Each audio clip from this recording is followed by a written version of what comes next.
ബിലാല് തങ്ങൾ കേൾക്കേണ്ടി വന്നില്ലേ? എത്ര പ്രയാസങ്ങൾ ചുട്ടുവഴുത്ത മണൽ മരുഭൂമിയിൽ കിടന്ന് പിടഞ്ഞ് ബിലാല് റളിയല്ലാഹു അൻഹു ഓരോ ചാട്ടവാറിന്റെ അടിശരീരത്തിൽ വെള്ളം വീണുമ്പോഴും ബിലാല് റളിയല്ലാഹു അൻഹു വിളിച്ചു പറഞ്ഞ ഒരേ ഒരു നാമം അല്ലാഹു അഹദ്, അല്ലാഹു അഹദ്. മൂക്കറ്റം മദ്യപിച്ച് ഉമയ്യത്ത് ബിലാല് തങ്ങളുടെ ശരീരത്തിൽ വന്ന വലിയ വലിയ പാറക്കല്ലുകൾ കൊണ്ടുവന്ന് എറിയുന്ന സമയത്ത് പോലും ബിലാൽ റളിയല്ലാഹു അൻഹു ലോകത്തോട് വിളിച്ചു പറഞ്ഞത് അല്ലാഹു അഹദ് എന്ന മനോഹരമായ വചനമാ. ക്ഷമയോടെ നേരിട്ട ബിലാൽ പ്രതിസന്ധികളിലും കഷ്ടപ്പാടിലും പ്രശ്നങ്ങളിലും തിരിച്ചടിക്കാതെ, തിരിച്ചൊരു വാക്ക് പോലും പറയാതെ, തിരിച്ചൊരു കുറ്റപ്പെടുത്തുന്ന വാക്ക് പോലും പറയാതെ തന്റെ ആദർശത്തിൽ അടിയുറച്ചു നിന്ന് ബിലാൽ റളിയല്ലാഹു അൻഹു ലോകത്തോട് വിളിച്ചു പറഞ്ഞത് അല്ലാഹു അക്ബർ എന്ന. കടുത്ത മരുഭൂമിയാണ്, മണൽ മരുഭൂമിയിൽ കടുത്ത സൂര്യന്റെ പ്രകാശത്തിന്റെ ചൂട് താങ്ങാൻ കഴിയാതെ, ചുട്ടുമഴുത്ത കമ്പിപ്പാറയുടെ ചൂട് താങ്ങാൻ കഴിയാതെ, വലിയ വലിയ പാറക്കല്ലിന്റെ കനം താങ്ങാൻ കഴിയാതെ, കഴിക്കാൻ ഭക്ഷണമില്ല, കുടിക്കാൻ വെള്ളമില്ല, വെയിലിൽ നിന്നുള്ള അകന്നു നിൽക്കാൻ തണലില്ല, ശരീരം ആകെ തളർന്നു പോയി. ശരീരമാകെ തളർന്നുപോയി. ബിലാൽ തങ്ങളുടെ ശരീരമാകെ തളർന്നുപോയി. ആ ബിലാൽ റളിയല്ലാഹു അൻഹു വെള്ളത്തിന് വേണ്ടി ദാഹം വരികയാണ്.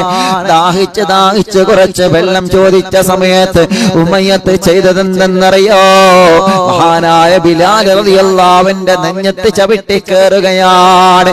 മലർത്തി കിടത്തിയിട്ട് ബിലാൽ റളിയല്ലാഹുവിന്റെ നെഞ്ഞത്ത് ചവിട്ടി കയറിയിട്ട് ബിലാൽ റളിയല്ലാഹുവിന്റെ വായ തുറന്ന് വെള്ളം ചോദിച്ച ബിലാൽ തങ്ങളുടെ വായയിലേക്ക് ഉമയ്യത്തദാ മൂത്രമൊഴിച്ചു കൊടുക്കുകയാണ്. അല്ലാഹ്, എത്ര സങ്കടമാണ്, എത്ര പീഡനങ്ങളാണ് മഹാന്മാരായ സ്വഹാബത്ത് അനുഭവിച്ചതെന്നറിയോ? അല്ലാഹുവേ, ബിലാൽ റളിയല്ലാഹു അൻഹു പുറത്തേക്ക് തുപ്പിക്കളയുകയാണ്. അല്ലാഹ്, എത്ര വിഷമങ്ങളാണ് ബിലാൽ തങ്ങൾ അനുഭവിച്ചത്. മദീനയുടെ പൂങ്കുയിലായ മുത്തുനബിയുടെ പ്രിയപ്പെട്ട പാട്ടുകാരനായ, മുത്തുനബിയുടെ പ്രിയപ്പെട്ട പാട്ടുകാരനായ, മുത്തുനബിയുടെ പ്രിയപ്പെട്ട സ്വഹാബിയായ ബിലാൽ കറുകറുത്ത ശരീരമാണെങ്കിലും ശരീരത്തിന്റെ കവയാതരത്തിന്റെ അകത്ത് വെളുത്ത പ്രകാശ കൊട്ടാരം പണിത മഹാനായ ബിലാൽ ഉമയ്യത്തിന്റെ അടിമപ്പാതളത്തിൽ തക്ബീർ മുഴക്കിയ ബിലാലേ, നിനക്ക് വേണ്ടതെല്ലാം നൽകാമെന്ന് സ്വപ്ന വാഗ്ദാനം ഉമയ്യത്തുമെന്ന് പറഞ്ഞപ്പോഴും അതെല്ലാം തട്ടിമാറ്റി അല്ലാഹു അക്ബർ എന്ന ആദർശത്തിൽ ഉറച്ചു നിന്ന ബിലാൽ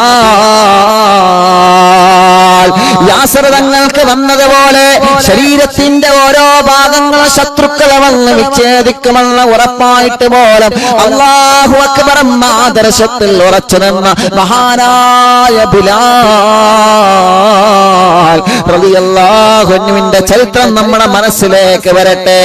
മുഹമ്മദിന്റെ അനുയായിയാളെന്ന് പറയുമ്പോഴല്ല ഓരോ ചാട്ടവാറ കൊണ്ടുവന്ന് ഉമയ്യത്തും കിങ്കരന്മാരും ബിലാൽ തങ്ങളെ ആക്രമിക്കുകയാണ്. അടികൊണ്ടിട്ട് വേദനിച്ചിട്ട് കരയാ പോലും കണ്ണിൽ കണ്ണുനീര് ബാക്കിയില്ലാതെ കഷ്ടപ്പെടുന്ന മഹാനായ ബിലാൽ റളിയല്ലാഹു അൻഹു ആ മണലാരണ്യത്തിൽ കിടന്ന് തന്റെ ആദർശത്തിൽ ഉറച്ചു നിന്ന് അല്ലാഹു അക്ബർ, അല്ലാഹു അക്ബർ എന്ന് ലോകത്തോട് വിളിച്ചു പറയുകയാ. അപ്പോഴും അതാ വലിയ വലിയ പാറക്കല്ല് കൊണ്ടുവരികയാണ്. പട്ടിണി കിടക്കുന്ന ബിലാൽ തങ്ങളെ ഭക്ഷണം കഴിക്കാനില്ലാതെ, വെള്ളം കുടിക്കാനില്ലാതെ, ഒരൊറ്റ നേരം വെള്ളം കുടിക്കാനില്ലാതെ ദാഹിച്ചു വലഞ്ഞ ബിലാൽ തങ്ങളുടെ ശരീരത്തിലേക്ക് വലിയ പാറക്കല്ല് കൊണ്ടുവന്ന് വെച്ചപ്പോൾ പോലും ബിലാലെ, ഒന്ന് മാറിക്കോ ബിലാലെ, നിന്റെ ആദർശത്തിൽ നിന്ന് പിന്മാറി ബിലാലെ, നിന്റെ ആദർശത്തിൽ നിന്ന് മാറി നിൽക്കടാ ബിലാലെ, മുഹമ്മദ് തങ്ങളെ മതത്തിൽ നിന്ന് പിന്മാറൂ ബിലാലെ, നിനക്ക് സ്വർണത്തിന്റെ കൊട്ടാരം തരാം ബിലാലെ. ഈ മദീനയിൽ മക്കയിൽ നിനക്ക് വലിയ വലിയ മോഹങ്ങളല്ല, നിന്റെ മോഹത്തിനനുസരിച്ചുള്ള വാഗ്ദാനങ്ങൾ ഞാൻ തരാം ബിലാലേ. ഓരോ പാറക്കല്ലുകൾ നെഞ്ചിൽ വെക്കുമ്പോൾ തന്റെ ശരീരത്തിലുള്ള ശബ്ദമതാ ഓരോ അടികൊള്ളുമ്പോഴും താഴ്ന്നു പോവുകയാണ്. ആ ശബ്ദം നിലക്കുന്നത് വരെ ബിലാൽ റളിയല്ലാഹു അൻഹുവിന്റെ നാവിലുള്ള മനസ്സിലുള്ള ലോകം കേട്ടത് അല്ലാഹു അക്ബർ എന്ന ആദർശമാ,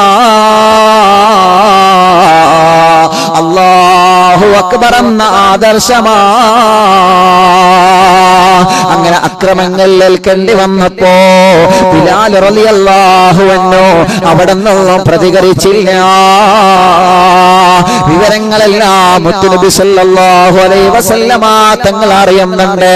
പക്ഷേ അല്ലാഹുവിന്റെ ഹബീബ് പ്രതികരിച്ചില്ല. ഓരോ സംഭവങ്ങളും ആരംഭ റസൂൽ സല്ലല്ലാഹു അലൈഹി വസല്ലമ തങ്ങളെ മുമ്പിൽ വന്നിട്ട് അല്ലാഹുവിന്റെ ഹബീബിനോട് വിവരങ്ങൾ പറയുന്നുണ്ട്.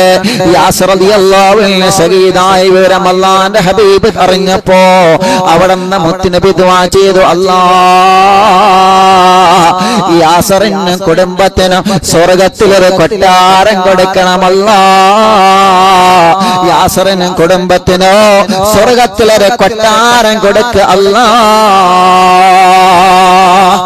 അങ്ങനെയാണ് നബി സല്ലല്ലാഹു അലൈഹി വസല്ലം തങ്ങൾ പ്രതികരിച്ചത്. അപ്പോഴൊക്കെ മുത്തുനബി അവർക്ക് മാപ്പ് കൊടുത്തു. അപ്പോഴൊന്നും നിങ്ങൾ ആലോചിച്ച് നോക്കിയേ, ഇങ്ങനെയൊക്കെ പീഡനങ്ങൾ ഉണ്ടായിട്ട് പോലും അവസാനമാണ് ബദറിൽ എത്തിപ്പെടുന്നത്. അവിടെ ഒന്നും മുത്തുനബി തിരിച്ചടിച്ചില്ലല്ലോ. അവിടെ ഒന്നും അല്ലാഹുവിന്റെ ഹബീബ് തിരിച്ചടിക്കാൻ ഒരു ആഹ്വാനവും കൊടുത്തില്ല.